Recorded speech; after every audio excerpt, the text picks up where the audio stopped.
Hey GOG family, today we are going to talk about the Forge. So this is an overview of the Forge. I'm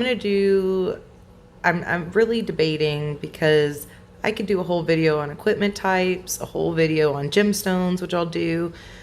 But with the Forge, I'm going to give you a basic overview and then go into some crafting, and then I'll do separate crafting videos, I suppose, where we're just specifying crafting. But this one will be a little longer because I'll kind of talk about everything. So this is the Forge. And so what do you do with it? There's different things, but right now we're going to focus on the Armory button. So if you go to your Forge and you hit Armory, you have lots of sets. Since you're a beginner, you'll probably not have the option. You might see these way up there, but you won't have any of the pieces or anything for it. So these under here, this is your battle tab. If you notice at the top here, it says battle. And here it says economy. So, we're going to want both. So of course everybody wants battle. So if we go to the private set, in here, you'll see that down here it lists the 3 ingredients that you're going to need to make the private set, right? You need your steel. You need whatever ingot, okay? So each thing has different types of ingots. So you see for your initial set here, and you're going to get those mostly from hunting threats. So hunt. Try hitting higher and higher and higher threats until you can't anymore.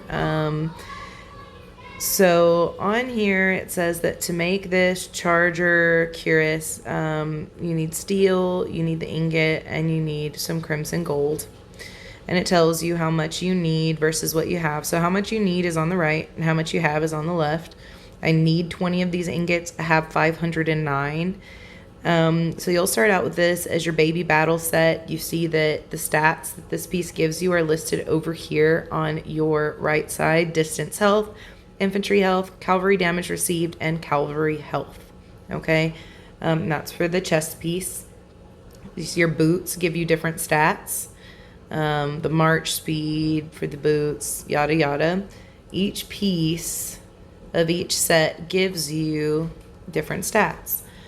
So if you just want to craft this, you make sure you have enough ingots. If you don't hunt creatures your level, it'll give them to you. The higher the creature, the higher the ingot, okay? So you'll notice these are these basic ingots here, these basic battle ingots. Whereas you move up to Demon Hunter, you see that those require Demon Hunter scrolls. Okay, and then if you go even higher, Retribution requires its own Retribution ingots, and so on and so forth, up to the highest gear set right now, which is the Sea King set. And these require, of course, the Sea King boot scroll, the scrolls. So you'll be starting out much lower. Now, one thing that's interesting about this is if, you may hang on to some of these because they have other things other than battle. So you notice I have all that high-level battle stuff. So why do I still hang on to 4 pieces of my lieutenant set? Well, I do that because if you look at the pieces I'm hanging on to, this helmet increases my training capacity. So that's part of my training gear. This increases my training capacity as well. And this also reduces my training cost.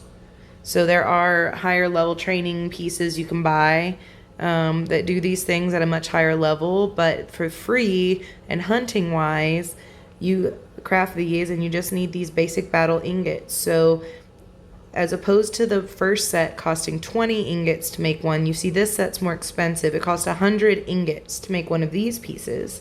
Not only are they better for battle, but you also have some benefits here as far as healing cost, troop training, all of those things.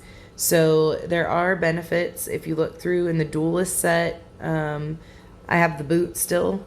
I do that because for these boots, I think it was a March speed thing at the time when I kept these, and so I keep those, around just for that if I need it. I haven't used those in a long time. And you notice these don't have anything out to the side there, like, on the edges. And when you get up to these higher ones, starting with Pursuer, they have these treasure boxes out to the side, and these lower ones do not.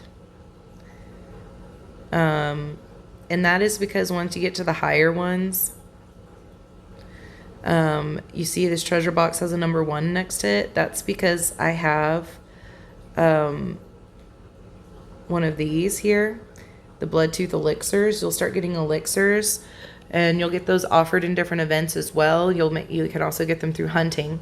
So I ran and hunted a bunch of 55s until I got one of the Bloodtooth Elixirs, so I could show you what an elixir is. And you can start getting those at Pursuer level Elixirs, and we'll go through how to use those in a minute. First, I'm just going to show you a most basic battle gear set. You want to always have some kind of equipment on. Whatever's the best you can make is what you want to make. But let's say I'm just starting out and I don't have any equipment. I'm going to go ahead and start with the easiest ones, and I'll choose which one I want if I want to make, the weapon. They're all 20 ingots is how much they cost to make at this level. So I'm going to say forge, and when I do, boom, it forges it, okay? And now I've got it.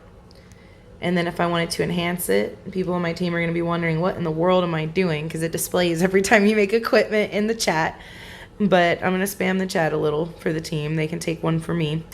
So anyway, to enhance it means it gets better stats. You see the green arrows. It tells you if you enhance this, it will take your distance attack from 24 to 25.2%. So that's what an enhancement is. And this enhancement only uses steel at this level to enhance. You see that right here, that it's just steel that it wants to enhance it. And I can go ahead and enhance that all the way up to a 4. Now it's max level reached, right?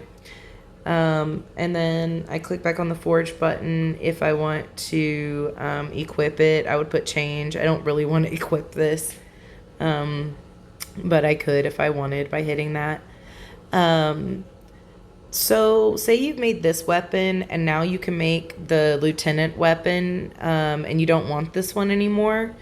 Or say you've got almost all your lieutenant pieces and it's the last piece you need, and you got some of these extra old ones hanging around that you don't need anymore.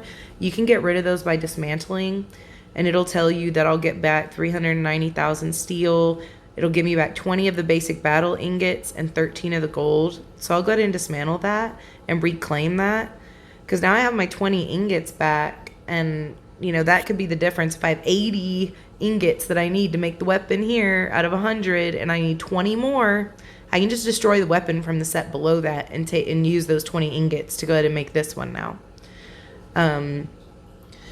So that's one thing to know about that. Again, check the stats on the different pieces, because they might have hidden features like these training costs reduce features, or training capacity increases, and you can save that as part of your training gear set, so that when you go to train, you switch on to that set and you can train more troops and at lesser cost.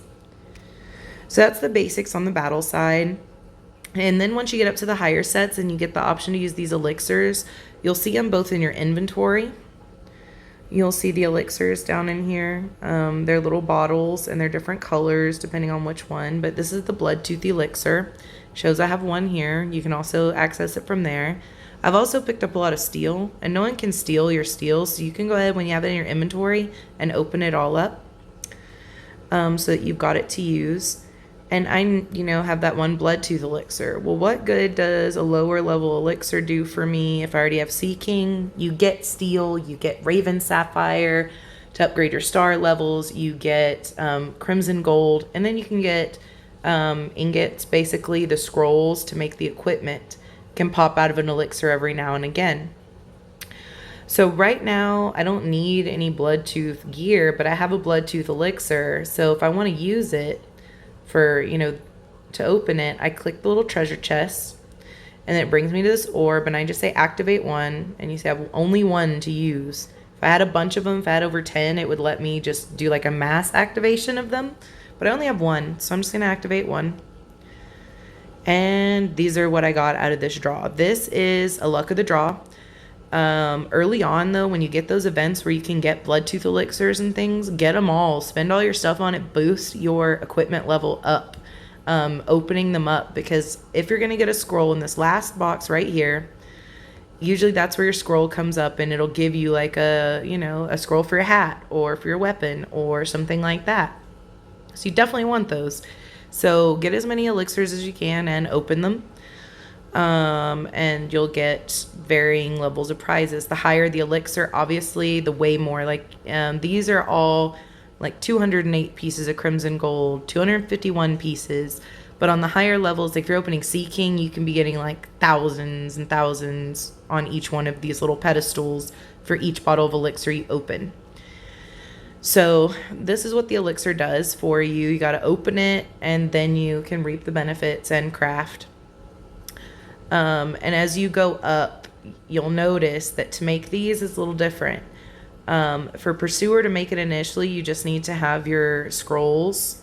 But say on Bloodtooth, you would not only to make this need to have a lower level equipment to destroy, starting with Silver Dragon.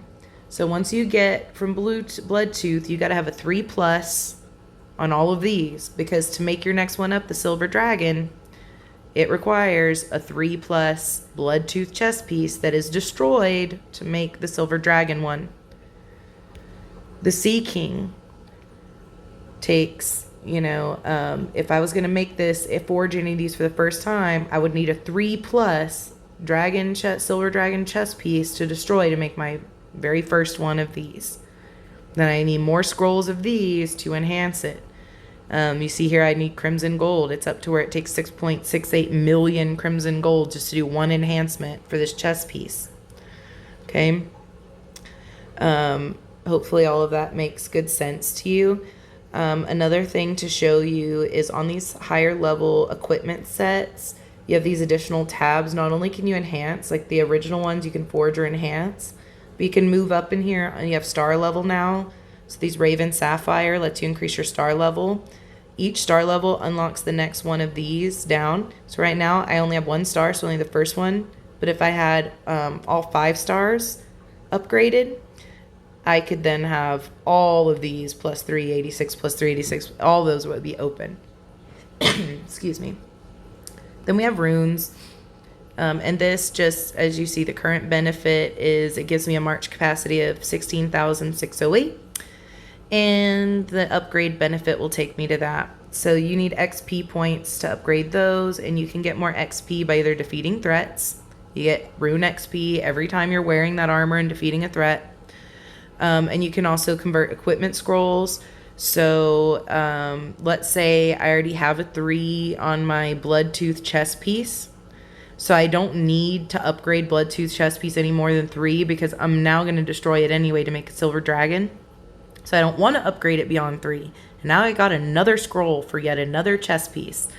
I can destroy that using the equipment conversion. I just choose the one I want and hit convert, and it gives me XP for destroying the scroll. I don't want to do that with this, because these scrolls are the highest level. So right now I'm stuck with these at the highest levels. The more scrolls I can have and enhance, the better off I'll be, considering this is the highest level armor. And then you can click that, and it shows you kind of what materials you have. If you click up here on this little box, it shows you how much crimson gold you have, how much ether crystals, how much raven sapphire, how many scrolls you have for all the different types of equipment sitting around. So that's what that shows you. Now the economy sets. This can make your life easier. I have some pieces of the peasant set here. So these take these peasant scrolls. I believe I probably bought this in a little $4.99 pack, $9.99 pack or something, because these are the higher level pieces of gathering gear and troop load. They now sell a rally set. They sell it, and you can win sometimes the rally scrolls through events. But it takes 100 of those scrolls. So a lot of times people, if this is armor, they buy the rally set. The high level training set here, again, this is usually pieces that you have to buy because you're not really going to run around winning training set scrolls from, very often or at all. I bought the scholar set, so this reduces all my research cost. I would recommend, if you have the extra money, buy yourself a scholar set, a training set, all that. But if not, just do the best you can with the stuff you can make that I showed you before. Rare Splendor Set. These things right here reduce my silver requirements and aristocrat badges. I bought these. These were bought through the store. That's really the only way you can get these. And I bought these because those reduce your aristocrat badge requirements. Eventually I'll buy these other pieces, but they kind of sell them in little double sets or things a lot of times. And then down here is some of my other stuff. I believe I may have bought these two in this foreman set. The ones you can make based off what you've got available to you is you can make the harvest set, and you'll end up getting a bunch of these basic development ingots while you hunt and hunt and hunt.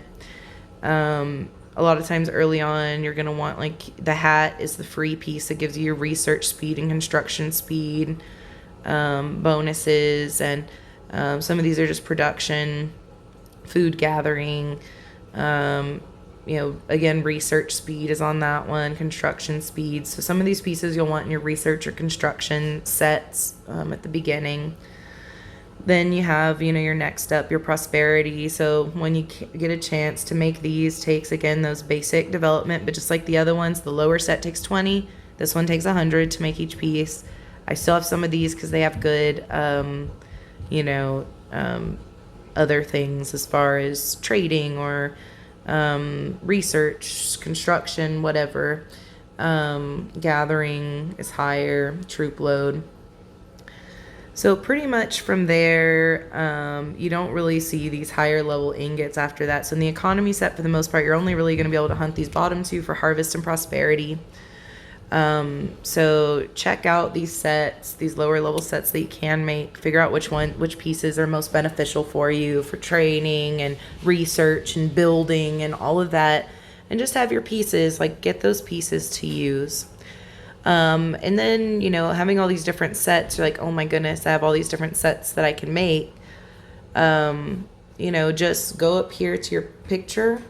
And if you click these arrows that go round and round, you can actually put them out here. So this is my battle set, and then I've got my research equipment set. My construction pieces are in there. My training set. So you see I still have some of those low level, the ones you can make the lieutenant sets from the battle. I still have some of those still here as my training equipment, and then you have your gathering equipment.